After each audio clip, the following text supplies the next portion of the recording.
Po e nis me ty, pasi më bëri përshtypje ajo teza jote e mungesës reflektimit, po duhet thënë dhe parë mënyrë edhe mungesës reflektimit shoqërisë, pasi siç e ti e them saktësisht, një person cilin shqiptarët e larguan edhe me armë në 97-ën, 2005-ën e rikthyen me vota duke përmbysur leksionet e historisë apo? Jo vetëm leksionet, por çdo logjik që mësohet në katedrat e shkencave politike. Do thonë, kjo është the magical comeback, të thonin. Do thonë, si ja doli një njeri që e largua me armë, kthehet me vota. Unë mendoj që Shqipëria sot akoma e paguan faturën e atij aksidenti politik. Unë mendoj që 2005 ishte një aksident politik, edhe që Partia Socialiste mendoj që ka nxjerrë mësim nga ajo gjë. Domethënë sepse unë Ka nxjerrë thua? Unë kam qenë në Durrës në 2005-ën, kur doli lajmi që fitoi PD-ja dhe di zhgënjimin e njerëzve, thonin si bëhet prap me Saliun e me të tjerë. Unë mendoj që tash kjo mund të jetë spekulative, po në një farë forme Saliu t'i është dorëzuar pushtetin në 2005-ën.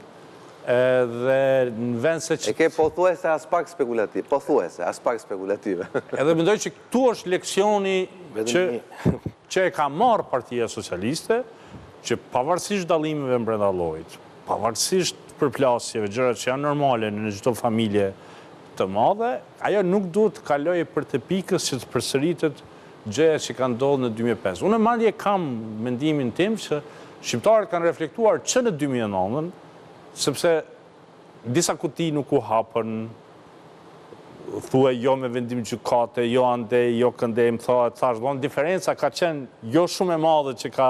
Megjithatë, edhe ai sa ndodhi, është prapë rezultate asaj që të thatë ju, që ishte përçarja brenda të majtës që e mbajti Berishën pushtet, edhe në 2009. Edhe sikur çdo kuti ishte e rregull, në fund fare, përçarja e të majtës e mbajti Berishën pushtet. Vazhdimësi e atij aksidenti, edhe unë mendoj që kjo mungesë reflektimi prap duhet të insistoj të kjo, sot prap prodhon fatura. Për shembull, Shqipëria sot po zhvillohet. Ti mjafton të dalësh jashtë, edhe kur të kthehesh merret dikën që s'ka qenë në Shqipëri 5-6 vjet, edhe çfarë të thotë. Vrej ndryshimin. Si janë ndërtuar vendet? Hiç Gjermaninë. Gjermanët e kanë lehtë me na marrë neve eleksione, se ata me lekt amerikan e kanë ndërtuar Gjermaninë. Edhe tash ata kanë lehtë mund me na thonë ne jo kështu, jo kështu. Si u ndërtu Italia, si u ndërtu Franca, si u ndërtu Amerika, si u ndërtu Spanja, si u ndërtu, domethënë, si u ndërtu, dikush ka marrë ca vendime të vështira, ka ndodhur një zhvillim, në ndërkohë populli edhe ka vuajtur, por pastaj kur është stabilizuar figura pamja e makro, njerëzit kanë filluar të merren edhe detaje mikro. Kështu zhvillimi shkon në faza. Por, kur është fjala të shqiptarët, jo janë lekë të drogës, jo janë lekë të mafjes. Presi jam rrit, presi di për vetën time, kam dëgjuar TV Beogradin duke thënë që shqiptarët janë mafioza, që shqiptarët kanë shtëpia të mira, shqiptarët kanë makina të mira, sepse merren me punë të pista.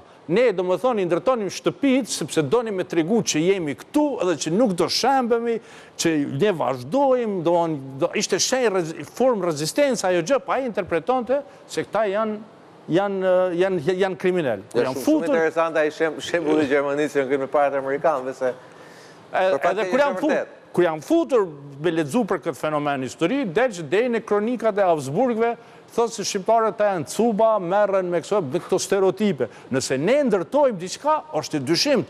Edhe e kam një gjë që dua t'ju them shqiptarëve. Dilni more në Maqedoni, dili shkoni në Serbi, shkoni në Bosnë. Koha është nal, nuk ka asgjë, ato që i kalon Titoja, nuk ka ndërmarrësi, nuk ka dëshirë për të zhvilluar. Kosova ka qenë rrafsh me tokë, s'kemi pas asgjë, e kemi ndërtuar dhe rrugët pa lekë të Evropës i kena bë vetë, sepse dëshira më u zhvillu. Shqiptarët kanë dëshirë më u zhvillu. Kanë dëshirë me hes përpara. Prap dua ta Jo është dyshim, tash del Saliu thot narkoshteti aty, del ajo, del kjo. Dua ta aktualizoj vetëm pak pjesën e 2005 se më dhëm. Është dënuar në ngrata nga anglezët për shkak trafikantëve drogës që marrin për krah. Për atë nuk ka asnjë masë që do përbënte një kut apo një standard, dhe kështu që është e pamundur dhe gjithë kjo, mbase kjo, në qoftë se s'dua të flas me fjalë që t'jenë, po themi, të pasjellshme për një emision, po kjo, themi, mos kokçarje e tij ndaj çdo lloj standardi është në një farë mënyrë streha e asaj që ai sot jeton dhe gjallon, flas jo ai si individ, po si një kaos politike. Po doja të aktualizoja pjesën e 2005-s se më vëm, se kam qenë vetë pjesë e asaj fushate, nuk ka fituar Partia Demokratike, ka humbur Partia Socialiste, dhe ishte një moment kur natyrisht politika shqiptare është një pjesë e një procesi pjekurie, rritje tjerë dhe nuk diskutohet, unë kam qenë i ri atëherë. Rezultatin e zgjedhjeve ne kemi parashikuar se punonim me shtabin e kryeministit atëherë Fatos Nano, punonim si fushatës. Po, ndihmonim nga ana e, po themi nga ana jonë, nga ana e unë ish bashkisë, po pjesë tjerë që ishin në bashkisë, unë isha shkëputur dhe e paralajmëruam atë që do ndodhte. Sepse çarja, krisja, një lloj indiferencë ndaj interesave të brendshme të partisë bën që ne të kishim atë rezultat. Nuk ka fituar Partia Demokratike, nuk do fitonte asnjëherë Partia Demokratike, po ishte Partia Socialiste që ishte në një ekses besimi dhe optimizmi dhe nuk e besonte që, po themi, kur them Partia Socialiste, them në përgjithësi leadershipi i saj në atë periudhë e nënvlerësoi Sali Berishën dhe rikthimin e tij, dhe ishte një gabim i madh politik dhe pjesa kryesore, dhe pse dua dola këtu, pjesa kryesore se ne do vim ke kjo pikë, është që këtu mësuam, dhe besoj këtu ka mësuar një pjesë e mirë atyre që merren sot me arkitekturën ligjore, me arkitekturën e kodit zgjedhor, për sa i takon Partisë Socialiste mendoj unë, dhe këtu edhe unë kam kuptuar më vonë, se edhe unë kam protestuar deri diku në mënyrën time në 2008 për atë që tha kolegu Bejko, që e doja më direkte demokracinë, e doja më të drejt për drejt. Por 2005 na mësoi që në këtë lloj terreni politik ku kodi zgjedhor nuk përkthehet në rezultat për partitë e mëdha, por edhe në rezultat për partitë e vogla, dhe kur partitë e vogla u bën një faktor shumë i rëndësishëm, dhe kur partitë e vogla vendosën të ardhmen e Shqipërisë për ato 2 mandate, dhe kur partia e vogël vinte dhe me 3, 4, 5, 6% kërkonte 40% të administratës, pra kërkonte Ilir Meta në 2009 me 4 mandate ka marrë 40% pushtet. Dhe ai që nuk vinte dot kurrë në pushtet, në këtë rast partia e dytë e vendit, që ishte Partia Demokratike, në rast se do e merrnim si rezultati të majtës, në rast se ne do ta bënim shumatore të votës së të majtës, partia e dytë e vendit erdhi në pushtet sepse pranoi që të shkatronte administratën për të ardhur në pushtet. Dhe ne u bëm një vend që qeverisej nga një maxhorancë e cila ishte në pushtet prej votave të majtës, që ishin vota e LSI-s. Pra, kjo gjë nuk ka qenë se ka fituar Partia Demokratike, këtu është për të studiuar dhe për të mësuar pse gjokot në sistemin zgjedhor nuk mund të lihen në dorën e partive të vogla, cilat shpesh shohin fatet e veta përpara fateve të vendit, çfarë solli kjo, çfarë përgjegjësie kemi ne për 2004, 2005 dhe për vitet që pasuan, se nuk është vetëm çështja e po themi e 2021-shit, më falë, 2011-s apo e ngjarjeve që pasuan pas Gërdecit e tjerë. Ka shumë situata që kanë bërë me qeverisjen dhe me zgjedhjet që u zhvilluan më pas, janë shumë të lidhura me faktin se kodi zgjedhor lejoi këtë lloj tolerance, me që do ta quajmë kështu. Tani më vonë Partia Socialiste, me sa kuptoj, ka kuptuar që kjo tolerancë mund të jetë në dëm të vendit, kjo tolerancë nuk mund të jetë një mundësi për ta kthyer vendin mbrapa, për të rrezikuar që vendi thehet mbrapa në gjitha aspektet, edhe nuk ka më lëshime për partitë të cilat mund të lozin, kështu si është sjell Partia Demokratike, me këtë lloj gjuhe, me këtë lloj, si themi, egërsie, shpesh me këtë lloj sjellje që nuk mund të jetë dot më një mundësi dhe një opsion tavolinë. Jo, unë do ta filloja te kjo e fundit, tek egërsia. Unë mendoj që kjo lloj egërsie nuk është e njëjtë me egërsinë që Berisha ka pasur para 2005-s, dhe sidomos deri në vitin 2000 ndaj kundërshtarëve politikë dhe ndaj faktorit ndërkombëtar. Nuk ka të njëjtën forcë, Jo, e dyshoj që nëse do kishte të njëjtën forcë nuk do e përdorte ai lloj. Ja, një minutë. Atë pastaj analizojmë, por unë le të them që fakti është ky që ai nuk e ka, domethënë egërsia e tij është egërsi si ajo e tigrit prej letre. Pse? Sepse Berisha tani ka rënë kompromise për ekzistencën e tij personale dhe politike, për arsyet që dihen, në pozicionin që është, i shpallur non grata nga gjitha anët, në ndjekje penale nga drejtësia. Por Gjermant ja hoqën në gratët, se shkun ata dhe i hangën fjalët e veta. Amerikanët dhe britanikët e kanë. Gjermanët nuk kanë drejtë të fola ma bashkë për kur gjë hiç. Po, tani, vim e para kjo. E dyta është që Berisha, Ramës vetë i intereson që Berisha të jetë në këtë lloj pozicioni, sepse një Berish i tillë, Rama ka bërë 3 fushata me Berishën. Ndjesë ndërpres, ti ke të test tënde, po jo nuk ta lë. Po jo nuk ta lë do se nuk është ky fokusi. Tani ti thua është interesi i Ramës që të ketë një kundërshtar dobët. Ç'është ai që se do të kundërshtar shumë thjesht për ty. Pse Partia Demokratike në thelb sa nuk arrin dot të reflektojë? Pse si shtot Albatrosi? E themi atë. Jo, po këtë do flasim tani. Po jo, po këtë do flasim. Se 96-ën nuk e ka shkaktuar Edi Rama. As Fatosnano. 97-ën nuk e ka shkaktu as Fatosnano dhe as Edi Rama. Është ky zotëria. Unë kam një pyetje shumë thjesht. Pse Partia Demokratike, pavarësisht se mbizotrohet, se ka pas vrejtje i kanë shku, unë e di nga presidenti Rugova këto gjëra i dinë. Prodhon një fenomen, më zotëri. Ajo është tjetër gjë. Jo, më s'ka tjetër gjë, kjo është një ta gjë që po flasim. Sepse sot nuk ka alternativë tjetër, nuk ke një parti tjetër që i thot Partisë Demokratike, vazhdo ti kështu se do vi unë, po vazhdove ti kështu do vi unë pushtet. Ti e di shumë edhe nga sondazhet.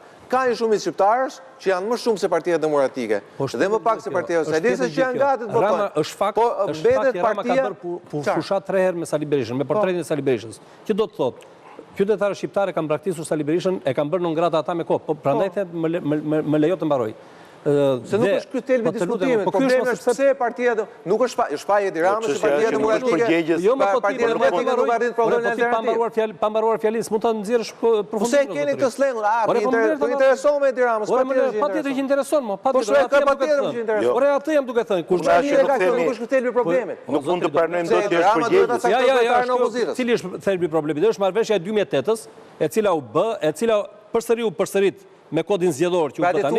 Kjo që po ndodh po do sot është 50% faji. Jo, s'është vetëm kjo.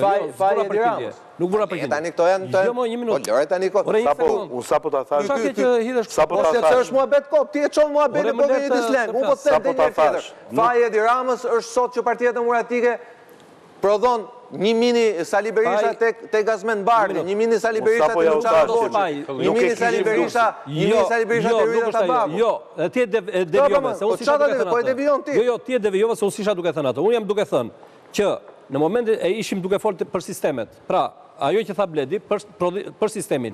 Një sistem i caktuar, një sistem i hapur, ta ndihmon demokracinë. Pra, votimi drejt për drejt, a e lidh më shumë deputetin me elektoratin e tjera. Një sistem i mbyllur të krijon oligarkin politike. Dhe oligarkin politike. Kam përshtypjen nuk ti thu, po nuk e ndjek atë që po thotë kjo. Po ka shumë rëndësi aktorët e sistemit. Ajo që po thotë Bendi, që në 2005 ne nuk e kishim më luksin të humnim administratën dhe të rrezonim shtetin. Me një tolerancë si ajo që provoi 2005, ne sot nuk do kishim administratë. Se çdo parti e vogël kërkonte koncesion 10 fish për votat e veta dhe merrte vendimin për qeverisjen bazuar në volumin e administratës që jepej. Dhe është shumë e rëndë për fatet e vendit. Pra, unë kuptoj, është pjekuri, është proces, dhe unë mendoj që 2008 dhe unë kam qenë, ta kam thënë dhe ne kemi folur, dhe unë me sy të parë kam parë problematike. Unë kam përkthyer 2008 si një qëndrim tillë, nuk mund të kemi luksin që të shkëmbejmë shtetin. Tani, ju 2008 është e mirë apo është e keq? Jo, nuk mund të shkëmbejmë shtetin as për demokracinë. Në këtë kuptim që do me thënë, nuk mundet do që për më shumë liri në një ambient caktuar politik, ku nuk ka ndërgjegje dhe vetdije për leadershipin e vetë, ta thash që çka ka prodhuar. Ka prodhuar modelin më të shëmtuar që për 5% votave, ta thash dhe ta them me përgjegjësi, punojnësve, apo 4% punojnësve të çdo drejtorie që merreshin, ju merreshe rent mujore. Me rentën mujore ngriheshte SHPK, me SHPK-n shtoheshte shantazhi për ata që ishin partitë kryesore me cilët lidheshe për të bërë qeverinë, njëra ose tjetra, dhe prandaj PS-ja ju drejtua në 2000 domethënë në mandatin e dytë në 2013 ju drejtuar vendit me në 2017 ju drejtuar vendit me idenë e një përgjegjësie të vetme, sepse ishte e detyruar që të mos performonte dot në qeverisë si duhej për shkak të votës 2013-s. Por ama deri në 2013-ën ishte e pamundur. Sistemi elektoral është një sistem i kryetarëve, i ka dhënë pushtet absolut kryetarëve. Dhe tani vim tek ajo, pse Partia Demokratike, pse në Partinë Demokratike prodhojnë sali të tjerë, sepse ajo parti ka marrë mendoj që ka minimizuar në maksimum rrezikun nga shantazhi i partive të vogla. Dakor, atë ka bërë, po ama ka krijuar këtë efekt tjetër që e ka dëmtuar demokracinë sepse na krijoi. Po kjo është çështje përgjegjësie pastaj, nëse një krah ndjen përgjegjësi kombëtare, ndjen përgjegjësi europiane, ndjen përgjegjësi civile dhe e konkretizon qeverisjen jo vetëm me antarët e partisë vet, po me shumë forca që ajo mbledh dhe gjeneron edhe sinergjinë që krijon, dhe këtë gjë ka bërë PS-ja, dhe krahu tjetër nuk e bën, se përçan, ndan, urren e tjerë. Kjo nuk është përgjegjësia e krahut që ka një ja vetëm i detaj, të lutem. Në 2002-2003 vetëm sa më shkurt. Është qasje demokratike dhe 2003 unë kam qenë antar i kryesisë qendrore të PD-s. Dhe ta kam treguar edhe një herë. Bënim debat për komisionin bipartizan ku ka qenë Jemin Gjana dhe dikush nga PS-ja s'më kujtoj tani. Komisioni bipartizan, se kështu është ecur gjithkohon me komision bipartizan. Çojmë në mbledhje kryesie dhe kam thënë, na jepni një informacion çfarë ndodh me komisionin bipartizan për sistemin zgjedhor. Aty u diskutuan disa variante. Unë kam qenë partizan në kryesinë. Të tërë këtë tezë, unë të kuptoj si një pjesë brenda PD-s që proteston zgjedhjet e PD-s, se tani nuk po të kuptoj.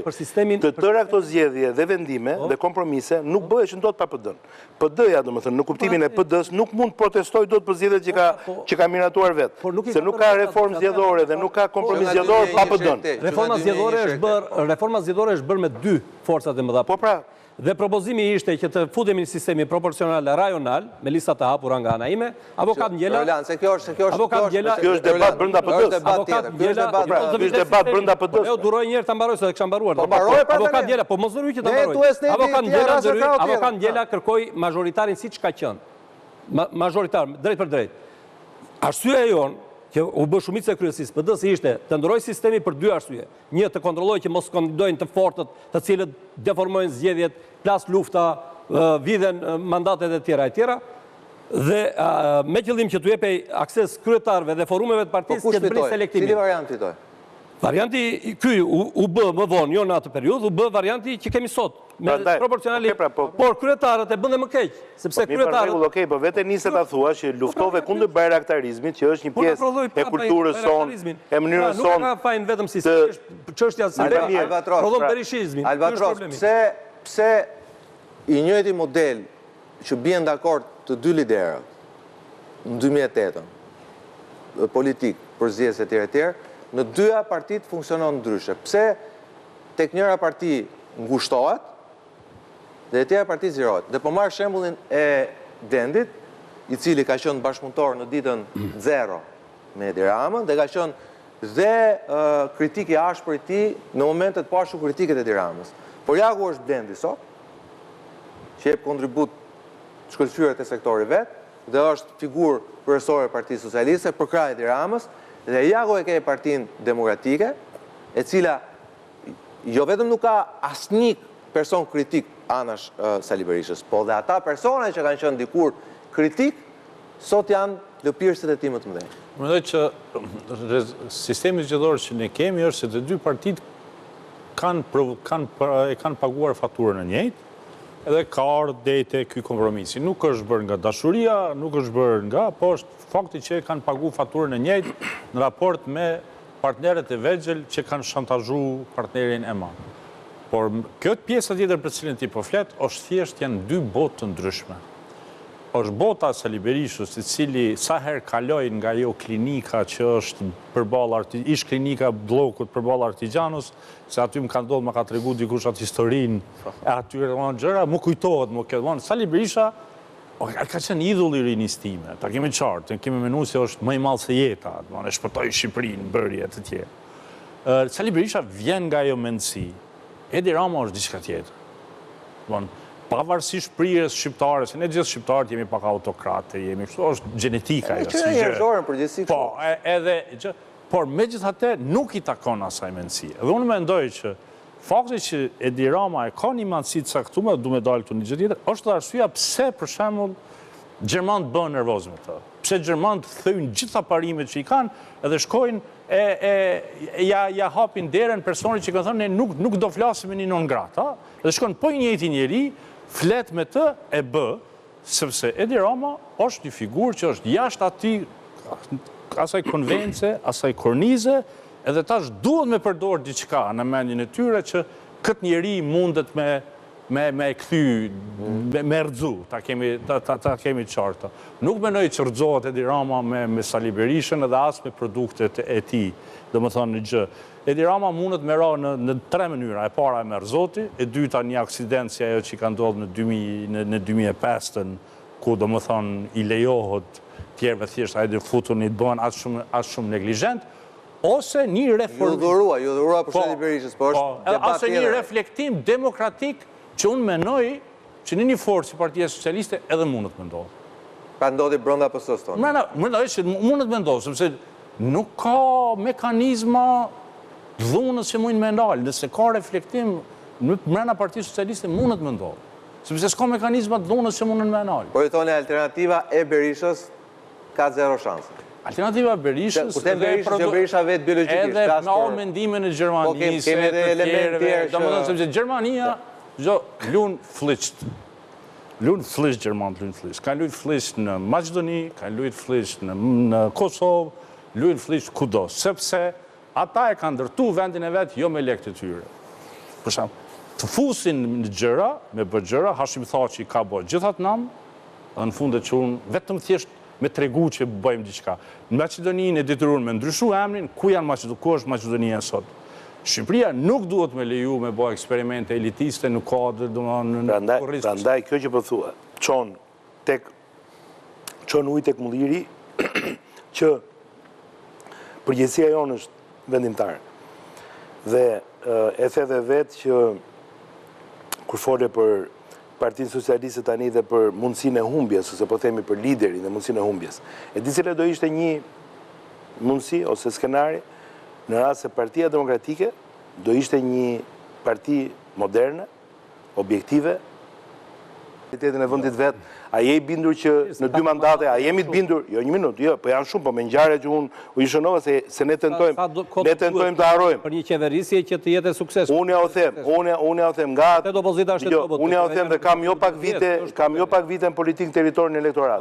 Njerëzit janë, natyrisht që nuk diskutohet që njerëzit do donin të jetonin dhe më mirë, dhe njerëzit do provojnë për më mirë. Po njerëzit janë radh parë viktima të pasojave të vite mandateve cilat kanë qenë një pas një, me pasoja shumë të rënda në ekonomia, me pasoja shumë të rënda në territor, në pejsazh, në zhvillim, në industri e tjere. Dhe këto pasoja nuk mund t'i shëronin dhe t'i mëkonin do të në një mandat në 2. Pra, është punu shumë, ka shumë probleme, po ama nuk është se mund t'i zgjidhësh do të me njerë. Shpresa ama ka qenë ajo që ka qenë vendimtare tek njerëzit, dhe shpresa është e lidhur në radhë parë me opozitën. Dhe opozita ka përgjegjësinë që t'i japi vendit gjithmonë një projekcion të garantuar. Domethënë që ne jemi këtu, fatet e vendit janë sigurta, për çështjet kryesore të vendit dhe çështjet jetike, strategjike kombëtare jemi të gjithë bashkë. Ne jemi të gjithë në një mendje. Ky është vendi ynë. Kupton, këto gjëra janë ato që bëjnë për njerëzit një garanci. Pastaj mund të ketë emigracion për më mirë, po jo emigracion për dëshpërim. Dhe kemi vujtur shumë edhe emigracionin jo tonin. Jo tonin. Emigrantët shqiptarë dhe nuk mund të dalin sot edhe përfundjavë vinë në Shqipëri. Po ka pasur mitingje me mosha njerëzish që kanë emigruar në kohën e Saliut dhe para Saliut. Pra do me thënë, nuk është se dhe nuk mund të thonë sot që emigracion, dhe ne po merremi, po punojmë se nuk e jetojmë do të rehat numrin e qytetarëve. Çdo ikje e qytetarëve shumë e rëndësishme për ne. Dhe ne si ti edhe pushtet edhe e ke. Jo, më unë jam duke prekur një temë që ndoshta se prek e fare në debat. Po them që shqiptarët i dinë gjitha. Shqiptarët i dinë edhe defektet, i dinë edhe problemet dhe prapë votojnë në një mënyrë të caktuar. Domethënë, shqiptarët shohin dhe votojnë se shohin kush është krau i përgjegjshëm. Edhe, por një gjë do ta themi, sot opozita nuk është duke e bë ato që ti thua. Sot opozita mendon që nëse i gjen ne e pam pra i mori mikrofonin aty pra. Ai që unë them që duhet të jetë pasqyrë qytetarie, kupton, ai merr mikrofonin aty me dhunë thotë se nëse sot opozita mendon se po i gjeti 2-3 viktima nga rradhët e socialistëve që kanë ju dorëzu Brukselit si kokturku e merr pushtetin. Edhe kjo është logjika sot që ata sot e kanë. Kjo është logjika që sot ata e shtyjnë përpara. Ne mund të shtiremi këtu në atë idenë që të jemi politikisht korrekt sa dush. Po Partia Socialiste duhet ta kujtoj 2005-ën. Nuk duhet të hecë hapave që e zhbën vetveten, sepse nëse ndodh kjo zhbërje, atëherë unë nuk mendoj që kthehet më. Ato sepse 30% e shqiptarëve sot janë deklaruar me një sondazh shumë besueshëm që u bën në prill të këtij viti, që ju ka arë muajet hundës Partia Socialiste dhe Partia Demokratike. Vetëm një fjali do të. Po e vërtetë, është e vërtetë. Vetëm një fjali. Ju thatë që pse PD erdhi në pushtet 2005 dhe pse s'vjen dot tani. Bjemi dakord. Arsyet pse erdhi në 2005 janë fondamentale ato që thatë ju që humbi PS-ja, për arsye edhe të ndarjes. E dorëzoj, dakord. Edhe ndarja që bëri me Ilir Metën, por edhe me thënë të vërtetë u krijua një perceptim korrupsioni i lartë në atë periudhë. E para e dyta ishte. Dhe Partia Demokratike, u kam qenë në terren atë periudhë. Partia Demokratike ishte shumë e fortë siç është sot, shumë e fortë, shumë e organizuar. Në terren ishte shumë e organizuar. E di pse? Sepse kishte dy Sali Berisha u konsumua shumë për i ruajtur dy gjëra në perceptimin, sidomos të elektoratit djathtë. Një, që vërtet ndodhen firmat piramidale, por nuk ka vjedhur Sali Berisha. E dyta, është buri i ndershëm dhe ai e luajti kartën e duarve të pastra në 2005 dhe e konsolidoi partinë duke ftuar dhe intelektualët që ishin larguar. Sot nuk mundet sikur ta bëjnë nga mëngjesi darkë, të njëjtin organizim, edhe të shpikit diçka tjetër. Pse? Ka humbur kartën morale. Cila është karta morale? Nuk është më me duar